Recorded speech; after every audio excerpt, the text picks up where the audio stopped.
Alright guys, here it is, the Pokemon Sword and Shield review. It seems like the next video everyone who watches the channel would want to see, whether you like my opinion or not, so I have delivered. I've been turned off the game since it came out, and didn't want to give Game Freak my money if they're going to be lazy with their games. So I never played it and knew little about the plot until now, so you'll get my fresh impressions. And I'm going to give you all the good, the bad, and the ugly. In that order, because if I don't start with the good, you already know the fanboys are going to go off in the comments as they do for these types of things.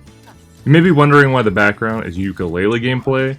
It's because it's a damn good game that I got on sale, and I kind of regret it because if I could, I would give the developers more money because the game is just that good and enjoyable. When it came to copying Sword, I got it online and used with an Amazon gift card. Good thing too, because after beating it, it definitely isn't worth the $60 full price tag at a retail store. That said, let's hop into the good things about the game. First up, we got Bede. Is it Bede or BD? Anyway, he's awesome. He's a complete dipshit when you meet him, and I love it. He reminds me a lot of Silver with the extremely rude dialogue, and also a little bit of Blue because of his desire to become a strong battler. Basically, Bede is the rival that Pokemon needs after Kalem, Hau, and Hop. When someone is an asshat, it makes battling them way more engaging and makes you wonder why they're such a dick. Silver was Giovanni's son, which is a cool backstory. Bede was an orphan, which makes you already feel bad for him. He's a complicated character with a complicated past. He is not one-dimensional like so many other characters in Pokemon. And that is what makes him very good. I really like how Bede was endorsed by the obviously evil chairman and how you were endorsed by the champion. That juxtaposition and sponsorships is a very good basis for a rivalry and a plot point I didn't expect and one that I liked. However, it wasn't as good as I feel like it could have been. It was good, but could be improved. Bede being endorsed and somewhat manipulated by Chairman Rose kind of reminded me of Anakin and Palpatine from Star Wars just a little bit. If Chairman Rose actually had more screen time and was just a better villain, if he was shown actually leading Bede down a dark path and manipulating him for his own gain, then this plot point would make Bede even more awesome. Bede is also a dynamic character as he was disqualified from the gym challenge and had to adapt to the situation for his life. The dynamic plot of him going on to become the fairy-type gym leader is so unprecedented that it's good. Then you have Marnie. She's a girl. What? I've seen everyone praise Marnie for years and didn't really understand the hype behind the character. I mean, she's got like Pikachu clone number 10 and looks like a goth. I mean, I guess people do like that. I was expecting her to be a toxic, unlikable girl because anyone who has spikes for heals probably is. She's also got the evil fan club of people using dark types, and her team is mostly poison. But in reality, she's probably the sweetest person in all of Pokemon. She's very shy, which comes off as endearing and unexpected because she does have a whole team of fans. She's very kind, but unlike these boring ass shit characters from past gens that literally worship you, she treats you like a proper rival. Her motivations to become champion, to help her hometown, are very real, while Hau and Hop seem to only want to be the champion because it's the Pokemon formula and the thing to do. Marnie has an epic theme, and I bet a lot of people wish she could have won the tournament instead of them. She also has a freaking JoJo Grimmsnarl. So yeah, two really good characters, and I wish her and Bede were the main rivals of the game. The music and designs are really good. I know most of the Pokemon designs were good back when they revealed the game, in like 2019 or 18 or whatever. Personally, I think Alola has the ugliest fucking mons out of any gen ever. Like, what the fuck is this? Fucking bacon legs over here. Ah, yeah, oh my god, yeah, you get the point. The first direct for Sword and Shield had Dreadnought and Corviknight, which is pretty much all you need to know about how the designs are good for Galar. A lot of the designs are really good, and Centiskorch and Grapploct will probably become some of my new favorite Pokemon. But some of the designs are quite stupid though. You have Furbait Bipedal Firestarter number 2, which is literally just a fursuit with the eye thing for a face. And then you got Down Syndrome Fossils, which are just terrible designs. I really like Fossilmons. Like, Rampardos is my favorite rock type ever, and then Kabutops is just one of my favorite Pokemon ever. So I really like fossils. However, I think the combination fossil thing that they did in Galar is stupid. I'd rather see the actual ancient fish, or the actual ancient drake, and not these Alola level abominations where they just mishmash them together. That said, the legendaries are unique. I didn't care for Gen 7's box art legendaries. I don't really get why Solgaleo isn't fire type. you know, if he's the sun Pokemon. But we got two good doggo boys this gen, which mixes up the typical dragons of the past gens. And these legendaries aren't that bad, even if one is copying Dark Souls.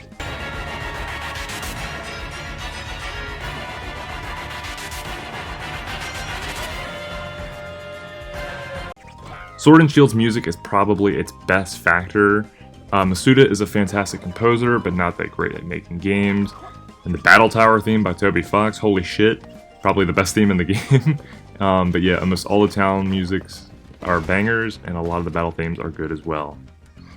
For my last point of the good, yeah, we're already almost done with the good guys, I'll go into the stadium feeling of the game. Obviously, they were trying to copy the anime with this game and have a tournament for the Pokemon League and make battles a true regional sport. For the early gyms where the gym leaders only have 2 to 3 Pokemon, it is not that impressive and feels like the arena and crowd aren't warranted at all, but such grandeur is warranted for the actual semifinals and finals, and even for some of the later gyms. The stadium feeling is captured so well with just the background and then the chanting and the music with the crowd, so I'll give it that, it's really hype. However, some flaws just hold it back from being perfect. While I'll get more into Dynamax later, it seems like a lazy way to make the gyms quote-unquote harder for like 2-year-olds, but even then, if you can Dynamax yourself, it doesn't really matter.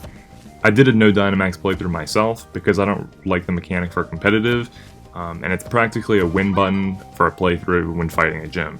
It was very laughable to sweep Milo with a Corvisquire when he made a big deal out of Dynamaxing with this whole cutscene, and even in the later gyms when all you had to do was lower the Dynamaxmon's attack or defense with just a status move to get through it with your normal mons, it's not hard at all.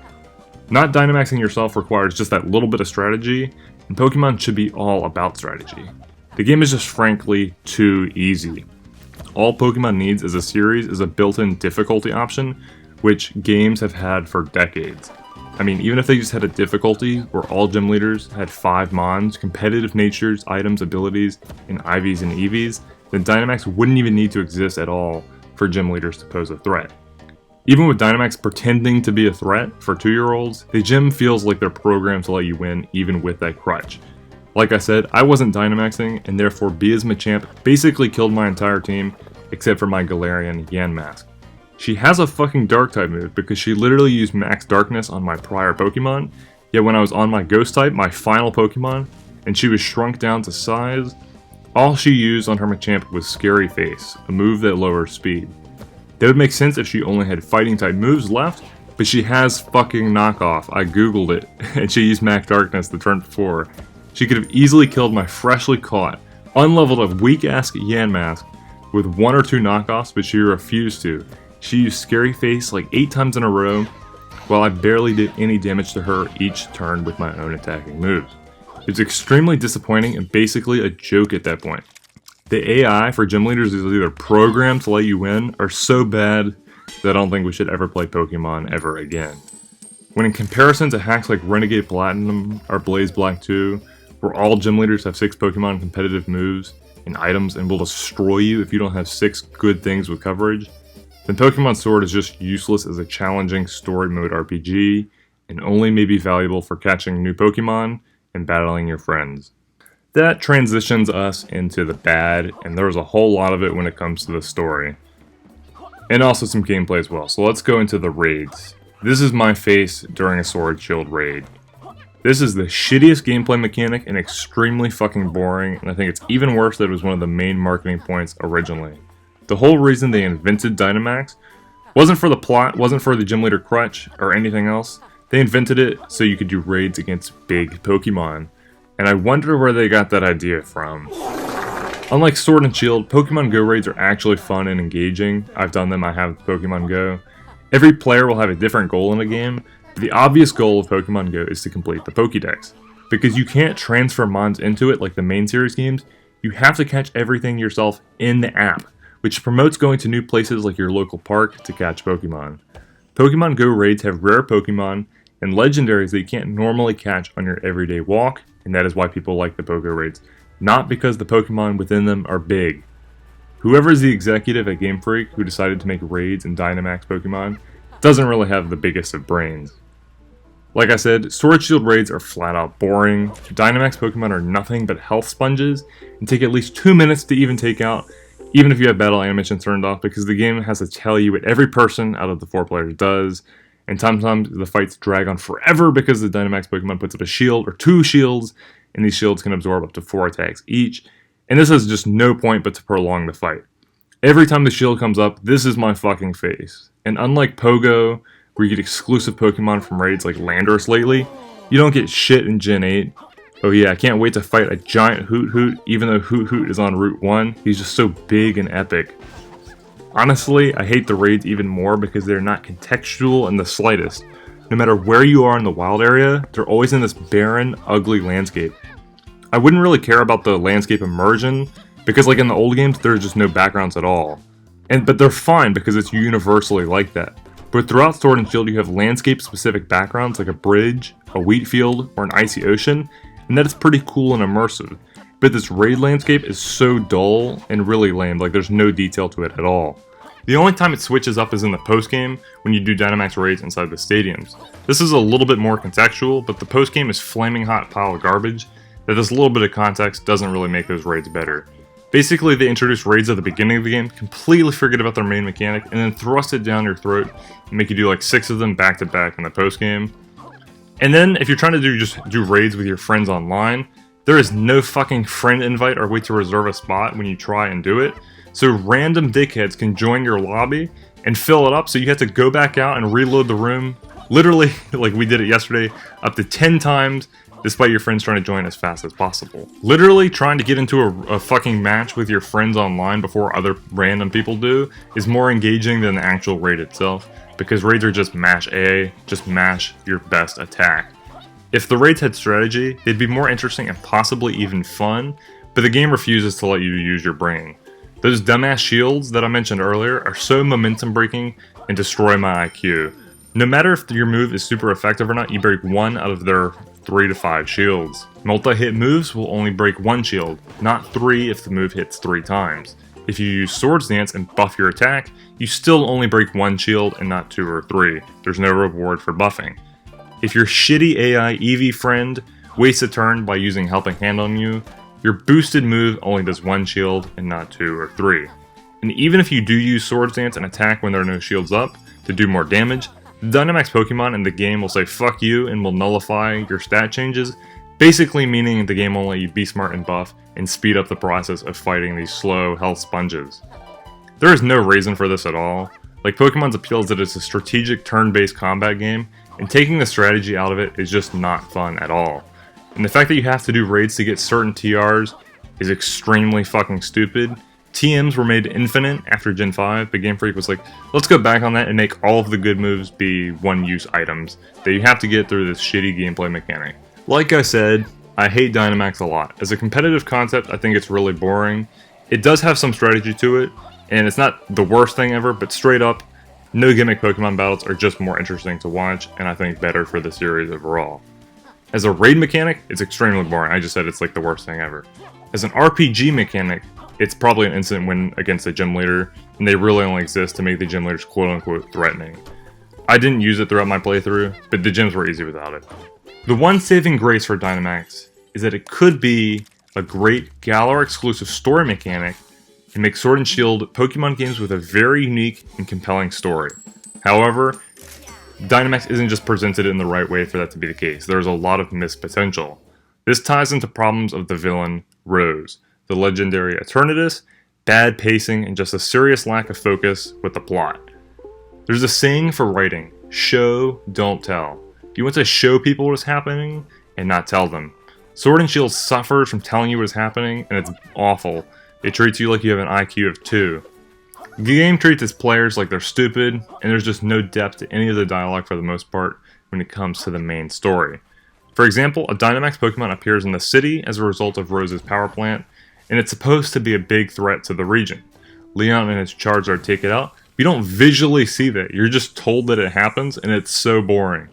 The game keeps trying to tell you that Leon is unbeatable and badass, but it's so forced, and unless you actually see him do something, you're not going to believe it. It would have been much better for the story of a Dynamax threat, and for Leon's badass quote-unquote character, if there was a cutscene of a giant Godzilla-like Tyranitar breaking buildings in Hammerlock, and then Leon flies up to fight it on his Charizard. It wouldn't have to be a long cutscene, maybe even only 30 seconds, but it would have been so much more interesting, and you would have actually seen the threat and the character. The only time I felt legitimate show don't tell was when Leon threw a Pokeball at Eternatus and the ball broke in half. That was just a brief cutscene, but it showed you that you couldn't catch Eternatus and you would have to beat it in combat. If for every time the game handheld you or told you something and it showed you something instead, the game would be 10 times better. I'm going to circle back real quickly to the shitty Dynamax raid landscape real quick. Remember the super dull, unimmersive landscape? I think for the story, if you had the raids take place in the actual cities and have skyscrapers or, English countryside houses for scale against the Dynamax Pokemon, it would make these raids a lot more interesting. And if this threat happened in half the cities you visited throughout the main story, it would show that Dynamax was a genuine threat, or at least a genuine source of energy for Rose. The fact that Dynamax Pokemon aren't a real threat in the story until the shitty postgame is honestly kind of baffling. Let's get into Rose. His theme is literally straight out of Dark Souls.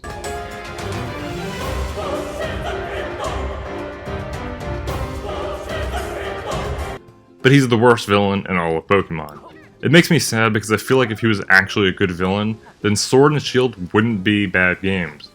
If there was no villain, and it was just a tournament game with Bede, Marty, and maybe even Hop, then you'd have more of a Kanto-style kid adventure, and it'd just be a tournament, and the stake of the world wouldn't be there. But no, they had a big bad villain, a big bad legendary, and just dropped the ball entirely, which just makes the plot of the game stupid. You may argue that Team Magma and Aqua are bad villains, but that is because we think the idea of flooding the world or creating more land is just a dumb idea. But at least conceptually, Magma and Aqua's goals are well established and are possible in the world they live in. In the Pokemon world, it is completely possible to flood the world, and because both teams are driving force in the games and reoccur throughout the entire plot, you understand their motivations and intentions. Rose is a twist villain, and as a result, his motivations and intentions are pretty much ignored for most of the game, and only come out at the very end, which is very confusing and just uninteresting. His concern is an energy crisis that's 1,000 years in the future. What?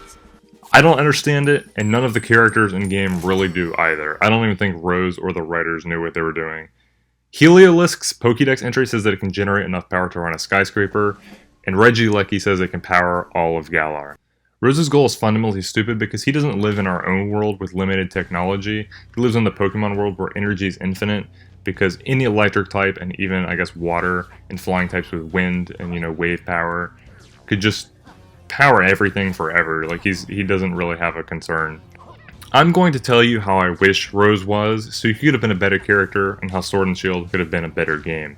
Rose should have been straight up evil and psychopathic. He's so nice that he literally turns himself in after he commits his crime. But yeah, the game doesn't even show you this, it just tells you this, so whatever. He awakens the evil legendary Eternatus because he wants to help people. It just sounds stupid. His goal should be 100% be the selfish pursuit of power, and the ultimate power would be Eternatus, who is responsible for the Dynamax phenomenon. If he controls Eternatus, he controls the world. That should be his MO.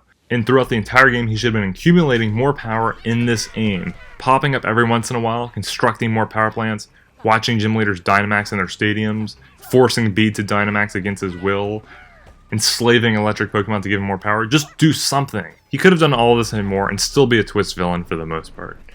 I really think he could have succeeded if he were more like Emperor Palpatine, outgoing and nice with the facade of a kind chairman, but extremely cruel and evil underneath. He's just nice the entire time and doesn't have a single evil side, and it just sits wrong because he's the main villain. I wanted to see him manipulate Bede more, get Bede to Dynamax his Pokemon against their will, and to harness kind of their power, kind of like how Lysander did with Elaine and with Mega Evolution in the XYZ anime. When it comes to Leon, he is forced. Straight up, he's a forced character, and it's shoved down your throat that he's the quote-unquote unbeatable champion, which in itself is a dumb statement, because if you're the champion, no one has fucking beaten you yet. It legitimately would be less annoying if they just said he was the longest reigning champion, and only mentioned that once or twice.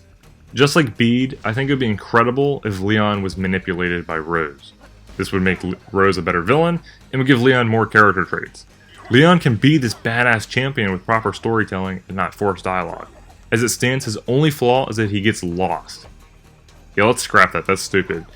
Let's say this, he's the best champion the world has ever seen, but his fatal flaw is that he's too close to the chairman, blindsided by the chairman's evil because they're best childhood friends, and the chairman sponsors his Pokemon League. He needs the chairman's money to be the champion. Instead of Rose telling you that what he does is for the good of Galar, the blindsided friend, the champion, should have told you that Rose had good intentions, even when there's more signs of evil. This connects to how I think Hop could have been done better.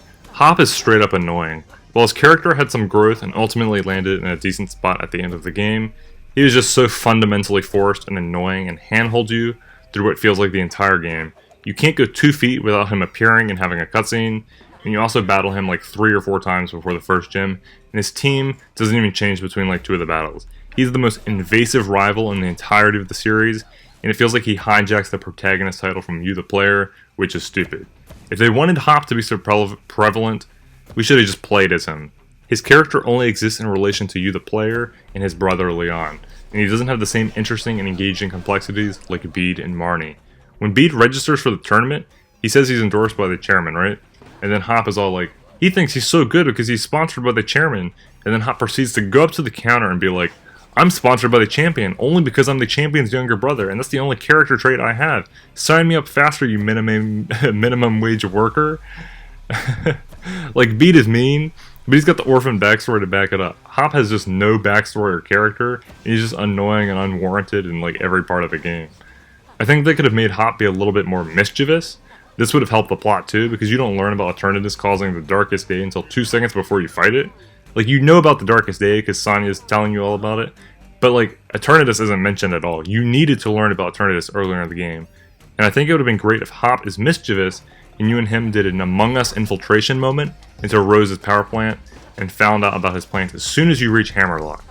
Hop could have initiated this illegal but exciting infiltration, and been motivated by his own mischievous curiosity, which would have been an actual character trait for him, and just made it more interesting. After doing this infiltration, you would know about Eternatus, and then Hop would know that Rose is evil, and his brother Leon, who is blindsided by his friendship to Rose, would not believe Hop's word. You could have a legitimate conflict between the 2 brothers throughout the game, and that way Hop isn't a loser who aimlessly idolizes his brother, and instead sees realistic flaws in his champion brother, while also respecting him. Dynamics like this would have fixed Hop, Leon, and Rose for me, and Eternatus would have actually been a concept throughout the game. Because at the end of the game, when you're about to do the championship match, Rose interrupts it and says he's causing the Darkest Day. What? What are you talking about? It's so unwarranted and random from a plot perspective. The prior interruption, where like you're about to eat dinner or whatever, the night before, you and Hop goes to Rose Tower, it is so uneventful. You have to ride this long-ass elevator up, and it's so tedious and boring. It's one of the worst momentum-breaking moments in the story and just gaming, period. Before you even go to the tower, like, Hop is concerned that Leon is, like, something bad is happening to him. But, you know, like, you have a cell phone in this world, why don't you just call him? But no, you want to try and find him. But instead of, like, just going to the tower, you got to get the key. So you got to chase this dude down for, like, 5 to 10 minutes. It's so lame. And then when you get there, you fight Oleana. Oleana is just as wasted and even more confusing than Rose. I'm a simp for her design, and I expected a great character because she looks like she could be a great character. She acts like a total psychopath on top of the tower, but then later on, when Rose actually awakens Eternatus, she's all like, oh my god, what did we do wrong? You gotta go help Rose, oh my god. And I'm like, straight up, you should have at least battled her twice throughout the game and more spread out. Like, she, like Rose, should have just been more evil, more used, and, you know, just more explained. The post-game sucks, straight up. You have these yee-yee-ass haircuts dudes who are butthurt that you and Hop teamed up with the Sword and Shield, as they are descendants of the royal heroes. Visually, they're ugly and ridiculous characters, and 2, they only serve as an annoyance for the plot. While their story could have been used in an interesting way, it just feels like a chore. You have to go around to each stadium and do a Dynamax raid, and that's the definition of a fetch quest. If I wanted to do a fetch quest, I'd go play Skyrim. I would have honestly preferred no post-game to this, like, let's be real. Or it should have just been the post-game should have just been go to the Slumbering Weald and catch Station. That's all it needed, and these dudes were just straight up terrible. If anything, the Isle of Armor should have been the post-game. And my theory is that the Isle of Armor actually was the post-game, but the game was rushed, so they had to scrap it and make it DLC. Because it's about post-game length, you know, like the island after Sinnoh. You have one new legendary, you get the other starters. Because I think it's so stupid, by the way, that Bulbasaur and Squirtle weren't in the base game, but Charmander was. Talk about like hating Charizard now. But like I feel like originally the Isle of Armor was just in the game, and honestly they should have delayed the game and have that been the case. But no, Game Freak is lazy and rushed. But that's just a whole tangent. That's not even in my script, bro. But finally, for the bad part of the game, we got the wild area.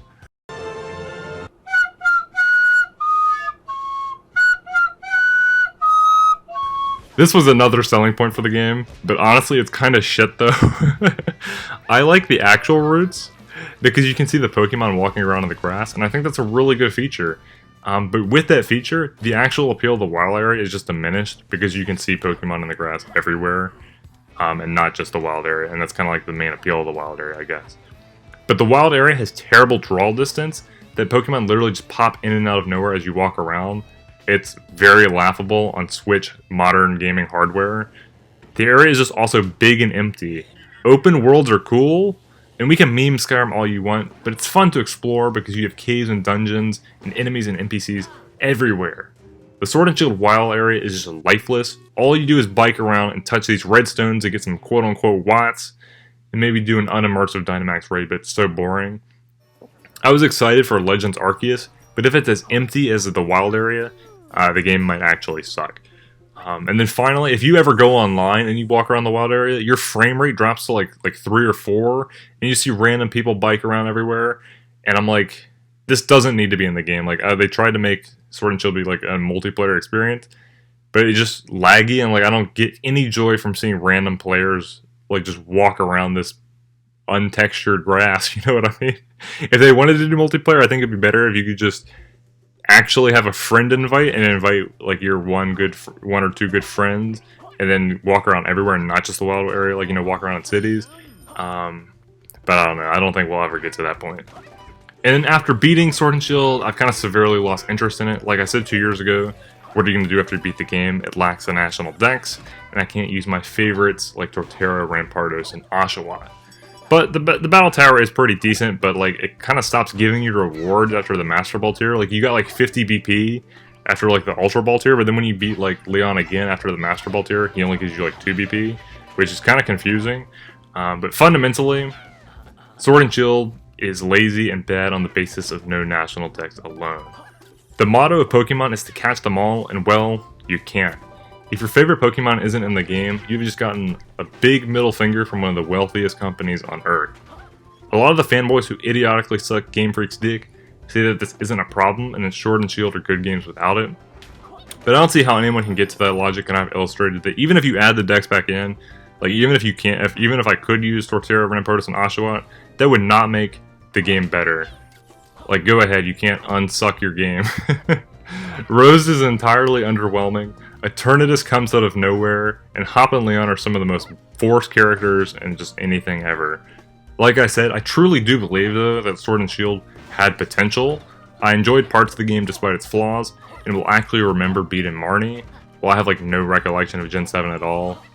But there's just so much missed potential. If Hop and Leon weren't forced and had more actual character traits that weren't connected to your own, then they could have been good. Rose is probably what hurts the game the most in my opinion. The climax is unforgivable. I mean, it's cool to fight Eternatus with the good doggo boys, but the climax is just completely random, and the lack of a strong central villain just shatters the game's plot entirely. You can only be as strong as your weakest link, and without a proper villain, there's just no backbone for the grand story they're trying to tell. It's lack of proper execution at its finest.